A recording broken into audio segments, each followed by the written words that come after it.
आज हम एमसीएन समाचार की तरफ से कलेक्टर ऑफिस में आए हुए हैं और हमारे साथ है यहाँ पर कांग्रेस के पदाधिकारी और इन्होंने अभी थोड़ी देर पहले यहाँ पर कुछ प्राइवेट हॉस्पिटल्स में जो चार्जेस ज़्यादा लगा रहे हैं पेशेंट से और इन्हें लूटा जा रहा है और इनसे ज़्यादा फीस चार्ज की जा रही है, इस ताल्लुक से इन्होंने यहाँ पर एक मेमोरेंडम दिया है। आइए हम यहाँ से इनसे जानते हैं।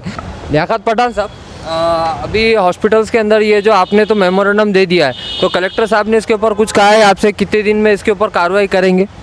कलेक्टर साहब ने कहा है हमें कि हम इसके ऊपर कार्रवाई करेंगे और कुछ जो हो सकता हमसे वो करके देंगे आपको। जितने हॉस्पिटल में नोडल ऑफिसर है उनके अपॉइंट करे हुए, उनके कॉन्टेक्ट नंबर दिए हमारे को। और जो प्राइवेट गैस वाले हैं ओटी जो देते हैं तो उनके ऊपर भी जो डिपॉजिट ले रहे हैं उनके बारे में भी हमने ब्लैक काले बाज़ार से ब्लैकमेल कर रहे हो तो उस डिपॉजिट ले रहे उसके बारे में भी कलेक्टर साहब ने बोले उनके ऊपर भी हम कार्रवाई होंगी बोल के। आमिर भाई, आप कुछ कहेंगे? आज हमने यहाँ पे कलेक्टर साहब को निवेदन दिया है। उसी तरीके से हमारे अहमद भाई ने पूरे मुद्दे बताए हैं और हमारा यही कहना था कि जो प्राइवेट हॉस्पिटल में लूटमार चल रही है, जो पहला डिपॉजिट बाद में पेशेंट, ऐसी धोरणा जो प्राइवेट हॉस्पिटल्स की चल रही है उसे कई रोकथाम की बहुत ज़रूरत है। गरीब मरीज़ जो है वो प्राइवेट हॉस्पिटल में जाने की हिम्मत इसलिए नहीं कर रहा है कि 1.5 लाख से 2 लाख के नीचे कोई मरीज़ का वहाँ पे बिल नहीं बन रहा है। एक घर में अगर 3 पेशेंट है तो 4.5 लाख के नीचे 3 पेशेंट का बिल नहीं बन रहा है। तो एक गरीब इंसान जिसे प्राइवेट गवर्नमेंट हॉस्पिटल में बेड नहीं मिल रहा है और वो प्राइवेट हॉस्पिटल जा रहा है तो वो 4.5 लाख रुपए कहाँ से भरेगा? तो हमने कहा है कि पैंडेमिक एक्ट के अंदर जिस तरीके से हमारे यहाँ पे औरंगाबाद में कॉलेजेस और स्कूल्स जो गवर्नमेंट ने अंडरटेक किए हैं, उसी तरीके से हमने उन्हें कहा है कि अगर पैंडेमिक एक्ट के अंदर अगर प्राइवेट दवाखानों को भी अगर हम गवर्नमेंट के अंडर ले सकते हैं और वहाँ पे गरीबों को मुफ्त में इलाज दे सकते हैं तो उसके ऊपर सोचा जाए। तो कलेक्टर जी ने हमें बताया है कि उसके ऊपर सोचा जाएगा और उस आने वाले समय में उस पर। अच्छा आमिर भाई, अभी आपकी पार्टी कांग्रेस सत्ता के अंदर है स्टेट के अंदर, तो इसके अंदर कांग्रेस पार्टी की तरफ से कुछ इसके अंदर अनुदान है क्या? मतलब ऐसा गरीब पेशेंट्स को सहूलत, मतलब जो प्राइवेट हॉस्पिटल्स में अपना ट्रीटमेंट नहीं करवा सकते हैं क्या, तो ऐसा कांग्रेस पार्टी अपनी तरफ से कुछ गरीब पेशेंट्स की हेल्प कर रही है क्या? कांग्रेस पार्टी नहीं, पर जो महाराष्ट्र में जो महाविकास आघाड़ी है, 3 पक्ष की सरकार है और आपको पता है कि घाटी रुग्णालय में गरीबों का और जो भी पेशेंट वहाँ पे एडमिट होता है उसका फ्री में इलाज हो रहा है और महात्मा फुले योजना के अंतर्गत उनका फ्री में इलाज हो रहा है। पर किसी वजह से अभी औरंगाबाद शहर की हालत ऐसी हो चुकी है कि यहाँ पे पेशेंट बहुत ज़्यादा हो चुके हैं और हमारा जो गवर्नमेंट हॉस्पिटल है वो बहुत पूरा फुल हो चुका है। तो उसी वजह से गरीब पेशेंट्स जो है वो प्राइवेट हॉस्पिटल की तरफ रुख कर रहे हैं, बट वो वहाँ पे उनके 1.5 लाख रुपए एक पेशेंट के नहीं दे सकते। इसलिए हमने कहा कि प्राइवेट हॉस्पिटल्स को भी गवर्नमेंट अंडरटेकिंग में लिया जाए और वहाँ पर भी जो है तो महात्मा फुले योजना वो प्राइवेट हॉस्पिटल्स में भी दी जाए। ऐसी हमने निवेदन कलेक्टर साहब को किया और उसी निवेदन हमने जो हमारे आरोग्य मंत्री राजेश टोपे जी को भी हमारे अथर जी ने बात की है और जो हमारे यहाँ पे संपर्क मंत्री है उनसे भी मिलने वाले सुभाष देसाई जी से, और आने वाले समय में गरीब लोगों के लिए हम उस हित में काम करेंगे।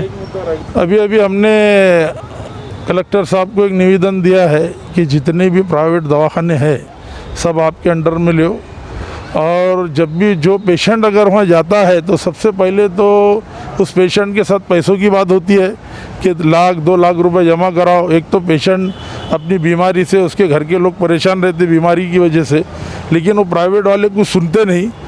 पहले पैसे जमा कराओ, उसके बाद में एडमिशन देते, वो भी एडमिशन ऐसा देते कि जो ज़्यादा पैसा दिया, यानी पेशेंट की कैफियत देख के एडमिशन नहीं मिल रहा। उसने अगर पैसे जमा कराया तो उसको एंट्री है, पैसे वाला अगर है तो गरीब का तो कोई सुनवाई नहीं है। और जो मेडिकल में जो गवर्नमेंट के हॉस्पिटल हमने बोले कि वहाँ बेड बढ़ाओ, वहाँ पर जो है तो बहुत लापरवाही हो रही है। वहाँ पर भी मरीज़ों के साथ में जो है तो सही सलूक हो रहा नहीं, वहाँ पर भी जो है तो बेड बढ़ाने की ज़रूरत है। और जितना सुविधा दे सकते बीमारों के लिए उतनी सुविधा दो। ठीक है, लोग अपनी तरफ से मास्क वापर रहे, जितना गाइडलाइन सारी कर रहे, लेकिन ये बीमारी ऐसी है कि बीमारी अगर बढ़ती जा रही है तो उसको आप सहूलत क्या देंगे लोगों को? अगर ठीक है भाई बीमारी तो हो रही है, इतना लाख कोशिश करने के बाद में अगर बीमार होता है तो उस पेशेंट अगर वो गरीब है तो उसको क्या सुविधा है? क्या नाम साहब आपका?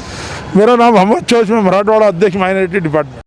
आज हमने कलेक्टर साहब को एक हमारे औरंगाबाद शहर जिला कांग्रेस कमेटी अल्पसंख्यक विभाग की तरफ से निवेदन दिया है कि भाई जो भी औरंगाबाद शहर में जो भी प्राइवेट दवाखाने हैं उनके पास पूरी लूट मार चालू है और 50,000 से 1 लाख रुपए जब तक डिपॉजिट नहीं करते तब तक पेशेंट को ये एडमिट नहीं कर रहे और घाटी भी फुल हो गई है। इसलिए जो भी प्राइवेट दवाखाने हैं आपके अंडर लो, ऐसा हमने पूरा युवक कांग्रेस और अल्पसंख्यक विभाग की तरफ से हमने निवेदन दिया।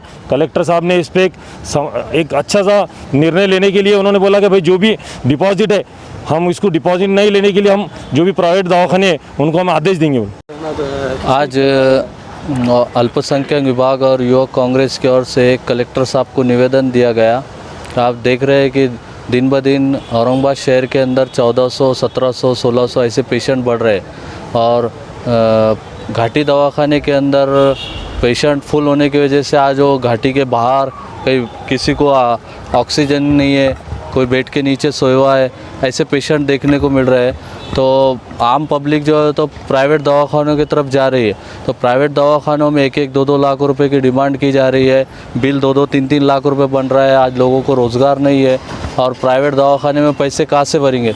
तो इसी को देखते हुए आज हमने कलेक्टर साहब से निवेदन किया है। आज आपने देखा हमने यहाँ पर बात की है, यहाँ पर हमारे साथ है कांग्रेस पार्टी के कुछ पदाधिकारी और इन्होंने अभी यहाँ पे थोड़ी देर पहले यहाँ पे मेमोरेंडम दिया है। बस आज के लिए इतना ही। आप देखते रहिए MKN समाचार खान राफे मोहम्मद के साथ।